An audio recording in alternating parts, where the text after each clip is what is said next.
नमस्कार दोस्तों, आध्यात्म चैनल में आप सभी का स्वागत है। दोस्तों, कालेश्वर धाम की एक आपको मैं अद्भुत कथा सुनाऊंगी। जिस कथा में शंकर और पार्वती एक जंगल में भ्रमण करते हुए निकलते हैं तो वहाँ पर एक तालाब होता है। उस तालाब में बच्चे नहा रहे होते हैं। एक बच्चे के हाथ नहीं होता तो पार्वती जी की नज़र उस बच्चे पे पड़ती है। तो बच्चा के देख के उन्हें दया आती है तो शिव शंकर भोलेनाथ जी से बोलते हैं कि शंकर भगवान, आप इस बच्चे को हाथ दे दीजिए।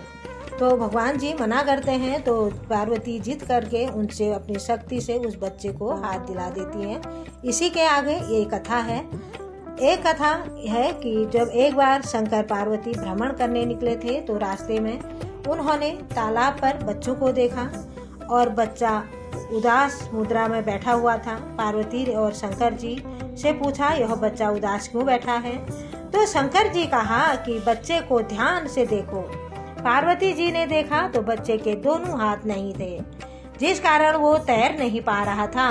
पार्वती जी ने शंकर जी से कहा कि आप शक्ति से इस बच्चे को हाथ दे दो ताकि वो भी तैर सके। शंकर जी ने कहा, हम किसी के पाठ में हस्तक्षेप नहीं कर सकते क्योंकि हर आत्मा अपने कर्मों के फल द्वारा ही अपना पाठ अदा करती है। पार्वती ने बार बार विनती की।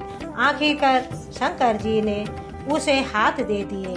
वह बच्चा भी पानी में तैरने लगा। एक सप्ताह बाद शंकर पार्वती फिर वहाँ से गुजरे। इस बार मामला उल्टा था।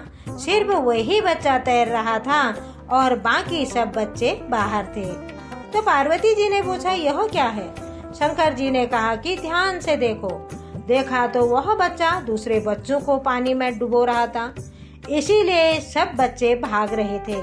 शंकर जी ने जवाब दिया, हर व्यक्ति अपने कर्मों के अनुसार फल भोगता है। भगवान किसी के कर्मों के फेर में नहीं आता। जी उसने पिछले जन्मों में हाथों द्वारा यही कार्य किया था, इसीलिए उसके हाथ नहीं थे।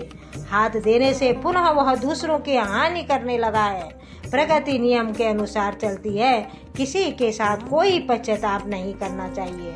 आत्माएं जब ऊपर से नीचे आती हैं तो अच्छी ही होती है। कर्म के अनुसार कोई अपाहिज है तो कोई भिखारी, तो कोई झुग्गी में तो कोई बड़े महलों में रहता है, लेकिन सब परिवर्तनशील है। अगर महलों में रहकर या पैसे के नशे में आज कोई बुरा काम करता है, लेकिन भुगतना तो सबको करना ही पड़ता है।